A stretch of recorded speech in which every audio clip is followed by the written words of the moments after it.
বিনোদন অঙ্গনের বিভিন্ন অনুষ্ঠানে তার সৌন্দর্য উপস্থিতি লক্ষণীয়।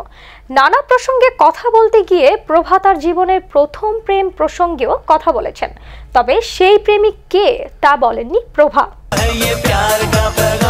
সাক্ষাৎকারে নিজের প্রথম প্রেম নিয়ে ক্ষোভ শোনা যায় প্রভার কণ্ঠে। তিনি বলেন, আমার জীবনের প্রথম প্রেমটাকে প্রাক্তন মনে করি না, আমি মনে করি সে প্রাক্তন নয়, আমার শত্রু।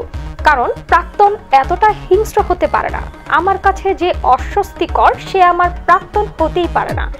এরপরও যাদের সঙ্গে আমার সম্পর্ক হয়েছে তাদের সঙ্গে আমার অনেক সুন্দর সুন্দর মুহূর্ত রয়েছে।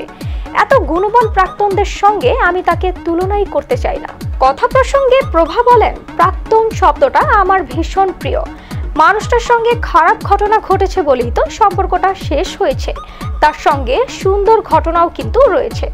প্রাক্তন আমার কাছে সুন্দর একটা নাম, তার সঙ্গে সুন্দর মুহূর্তও ছিল, আমার জন্য রাতের বেলায় দাঁড়িয়েছিল, এটা করেছে ওটাও করেছে, অনেক সুন্দর সুন্দর স্মৃতিও রয়েছে তাদের সাথে।